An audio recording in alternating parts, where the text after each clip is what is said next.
नमस्कार. दररोज भाजी बनवताना वाटण काढताना खूप वेळ जातो का? विशेषतः ऑफिस, घर आणि मुलं सांभाळताना पटकन आणि चविष्ट स्वयंपाक करणं खरंच अवघड होतं.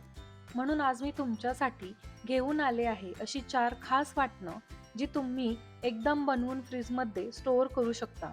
मग रोज वेगवेगळ्या भाज्या अगदी काही मिनिटात तयार होतील. वेळही वाचेल, मेहनतही कमी होईल आणि प्रत्येक भाजीची चवही अप्रतिम येईल. या व्हिडिओमध्ये मी प्रत्येक भाजीचं वाटण कसं बनवायचं, ते कोणत्या भाज्यांसाठी वापरायचं, किती दिवस स्टोअर करता येतं याविषयी सविस्तर माहिती सांगणार आहे. त्यामुळे व्हिडिओ शेवटपर्यंत नक्की बघा. सर्वात पहिलं वाटण माझ्या फ्रीजमध्ये नेहमी असतं ते म्हणजे खोबरं, लसूण आणि जिऱ्याचं वाटण. त्यासाठी इथे मी 1 वाटी खोबरं, पाव वाटी लसूण आणि 2 चमचे जिरं घेतलं आहे. आता आपल्याला एक सुकं मिक्सरचं भांडं घ्यायचं आहे, ज्याला अजिबात पाण्याचा अंश नको.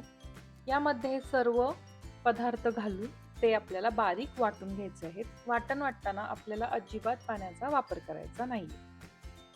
हे वाटण कोरडंच वाटून आपण फ्रीजमध्ये डब्यामध्ये स्टोअर करून ठेवू शकतो. हे एक 15 दिवसांसाठी व्यवस्थित जसंच्या तसं टिकतं. वरणाच्या फोडणीला, त्याचबरोबर गवारीच्या भाजीला, तुम्ही वांग्याची रस्सा भाजी करताना सुद्धा हे वाटण आणि त्यामध्ये 3 ते 4 चमचे शेंगदाण्याचं कूट आणि मसाले घालून वांग्याची भाजी पटकन बनवू शकता. दोडक्याची भाजी बनवू शकता आणि अशा बऱ्याच भाज्या आहेत ते ज्याला आपण हे वाटण वापरू शकतो. दुसरं वाटण आपलं आहे आलं, लसूण, हिरवी मिरची आणि कोथिंबीरचं. त्यासाठी आलं आणि लसूण समप्रमाणात घ्यायचं. मूठभर कोथिंबीर घ्यायची आणि तुम्हाला पाहिजेत तेवढ्या मिरच्या तुम्ही यामध्ये घालू शकता. मी इथे 3 मिरच्या घातल्या आहेत. हे सुद्धा आपण मिक्सरला पाणी घालून, थोडंसं पाणी घालून हे वाटणार आहोत. हे पाणी घातलं तरी व्यवस्थित टिकतं. आलं, लसूण आणि कोथिंबीर, हिरव्या मिरचीची पेस्ट फ्रीजमध्ये रेडी असेल तर स्वयंपाक इतका पटकन होतो. मसाले भाताला फोडणी घालताना आलं लसूणची पेस्ट लागते. भरपूर भाज्यांमध्ये आलं लसूण लागतं. फिशचं फ्राय करताना मॅरिनेशनला मी ते आलं लसूण पेस्टमध्ये थोडेसे मसाले आणि कोकमागळ लावून हे फिशला कोटिंग करत असते. त्यामुळे आलं लसूणची पेस्ट तर आपल्या घरामध्ये पाहिजेच. पटकन चिकनचं आळणी रस्सा करायला घेतलं तरी ही पेस्ट लावून, हळद मीठ लावून लगेच चिकन फोडणीला घालता येतं. हे सुद्धा वाटण आपण फ्रीजमध्ये एक 8 ते 10 दिवसांसाठी स्टोअर करून ठेवू शकतो. हे अगदी जसंच्या तसं राहतं. तिसऱ्या वाटणासाठी इथे मी घेतलं आहे 1 वाटी खोबरं, 15 ते 20 लसणाच्या पाकळ्या, 2 ते 2.5 इंच आलं, त्याचबरोबर लागणार आहेत 2 चमचे कारळे. इथे माझ्याकडे कारळे वाटलेले होते त्यामुळे मी ते घेतलेत. तुम्ही डायरेक्ट अख्खे कारळे सुद्धा घेऊ शकता. त्याचबरोबर 1 चमचा तीळ, 1.5 चमचा धने आणि 2 ते 3 चमचे भाजलेले शेंगदाणे किंवा मग कच्चे शेंगदाणे. आता हे सर्व पदार्थ आपल्याला कढईमध्ये थोडंसं तेल घालून वरचेवर परतून घ्यायचे आहेत.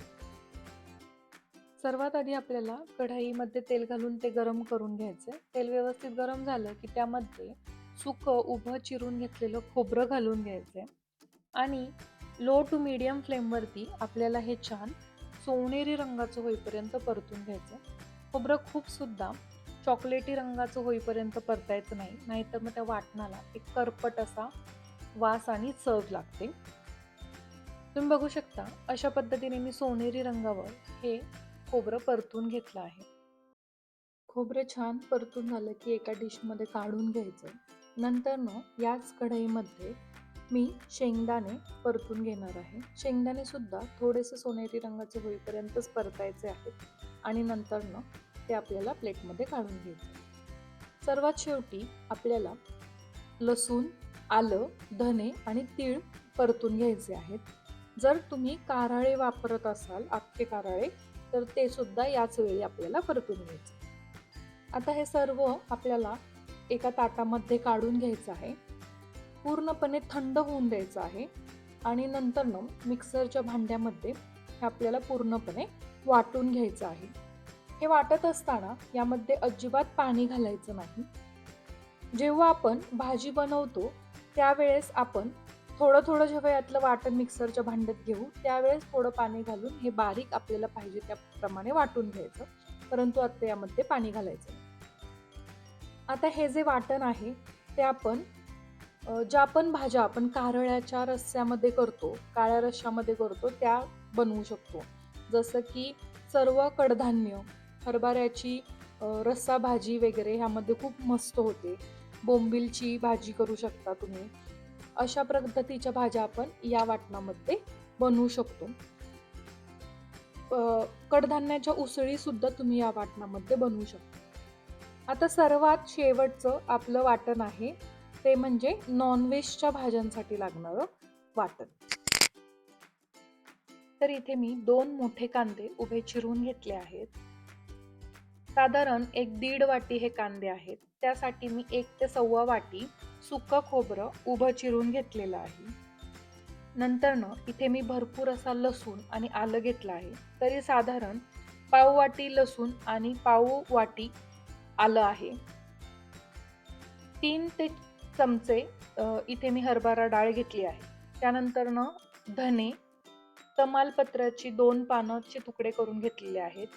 1 चमचा बडीशेप घेतलेली आहे आणि थोडेसे खडे मसाले घेतले आहेत. त्यामध्ये दालचिनीचा तुकडा, मोठी विलायची, 5-6 लवंगा, 5-6 मिरे घेतले आहेत आणि नंतरनं मूठभर अशी कोथिंबीर घेतलेली आहे.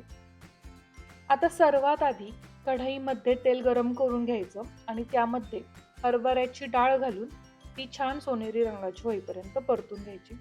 हरभरा डाळ व्यवस्थित परतून घ्यायची. ती लगेच करपली जाते, त्यामुळं मंद गॅसवरती आपल्याला ती सोनेरी रंगाची होईपर्यंतच परतायची आहे आणि त्यानंतर एका ताटामध्ये काढून घ्यायची आहे. यानंतरनं त्याच तेलामध्ये मी खोबरं सोनेरी रंगाचं होईपर्यंत परतून घेणार आहे. मागच्या वाटणात आपण जसं खोबरं परतून घेतलं होतं त्याच पद्धतीने खोबरं व्यवस्थित सोनेरी रंगाचं होईपर्यंत परतून घ्यायचं आणि ते सुद्धा ताटामध्ये काढून घ्यायचं. नंतरनं खोबऱ्या तळून झालं की याच कढईमध्ये आपल्याला कांदा घालून घ्यायचा आहे आणि कांदा सुद्धा मीडियम टू हाय फ्लेमवरती आपल्याला चांगला चॉकलेटी रंगाचं होईपर्यंत परतून घ्यायचा आहे. अगदी खरपूस असा कांदा परतून घ्यायचा, त्यामुळे वाटण छान बनतं आणि भाजीला चवही छान येते. तर कांदा आपला व्यवस्थित सोनेरी रंगाचा परतून झाला की त्यामध्येच आपल्याला आलं आणि लसूण घालून घ्यायचं आहे आणि ते सुद्धा छान परतून घ्यायचं आहे.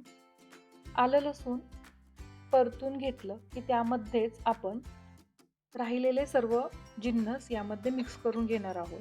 धने, बडीशेप, सर्व खडे मसाले आणि कोथिंबीर सुद्धा घालून आपल्याला ती व्यवस्थित परतून घ्यायची आहे. मंद गॅसवरती हे सर्व पदार्थ साधारण अर्धा ते 1 मिनिटासाठी व्यवस्थित परतून घ्यायचे. यानंतर हे सर्व ताटामध्ये काढून घ्यायचं आणि सर्व वाटण आपल्याला हे व्यवस्थित थंड होऊन द्यायचं आहे. त्यानंतरच आपण हे वाटणार आहोत. आता हे वाटण वाटत असताना मिक्सरच्या भांड्यामध्ये सर्वात आधी हरभऱ्याची डाळ घालून घ्यायची आणि हरभऱ्याची डाळ पहिल्यांदा वाटून घ्यायची, त्यामुळे ती व्यवस्थित बारीक वाटली जाते. हरभऱ्याची डाळ वाटून झाली की त्यामध्ये खोबरं घालून घ्यायचं. खोबरं नंतरनं वाटून घ्यायचं आणि खोबरं सुद्धा बारीक वाटलं गेलं की नंतरनं हे सर्व पदार्थ त्यामध्ये मिक्स करायचे आणि पाणी न घालता हे अगदी बारीक वाटून घ्यायचं. जितकं बारीक तुम्ही वाटू शकता तितकं बारीक आपल्याला हे वाटायचं आहे. हे वाटण आपण नॉनव्हेजच्या सर्व भाज्यांसाठी वापरू शकतो. चिकन, मटण करताना तुम्ही आवर्जून या पद्धतीने वाटण बनवून एकदा भाजी करून बघा, खूप सुंदर होते. आणि चिकनचं आपल्याला फ्राय करताना सुद्धा हे वाटण वापरता येतं. तसेच आपण जेव्हा अंडा करी करतो त्यावेळेस सुद्धा हे वाटण वापरायचं आणि त्यामध्ये एक छोटा टोमॅटो वाटताना चिरून घालायचा, त्यामुळे अंडा करी आपली मस्त होते. हे वाटण एक 10 ते 15 दिवसांसाठी फ्रीजमध्ये आरामात टिकतं. बऱ्याच वेळा नॉनव्हेजच्या भाज्या करायच्या म्हटलं की ते वाटण काढा, एकीकडे शिजायला टाका, अशी भरपूर गडबड असते आणि त्यावेळेस जर आपलं असं वाटण तयार असेल तर स्वयंपाक करणं अगदी सोपं होतं. ऑफिसवरून आलं तरी लगेच स्वयंपाक करायला घेतलं, तरी अगदी एक अर्ध्या तासात सर्व स्वयंपाक करून आपण रिकामे होऊ शकतो. तर हे होते आपले 4 वाटणं, जी आठवड्याभरासाठी सर्व स्त्रियांनी नक्की काढून ठेवावीत.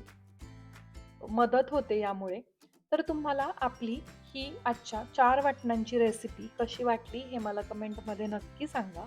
व्हिडिओ आवडला असेल तर व्हिडिओला लाईक आणि शेअर करा आणि अशा छान-छान रेसिपीज बघण्यासाठी आपल्या स्नेहाज किचन स्टोरीजला नक्की सबस्क्राईब करा. त्याचबरोबर तुम्हाला आपल्या चॅनलवरती अजून कोणत्या रेसिपीज बघायला आवडेल हे मला कमेंटमध्ये नक्की सांगा. भेटूया पुन्हा एका अशाच छान रेसिपीसोबत पुढील व्हिडिओमध्ये. धन्यवाद.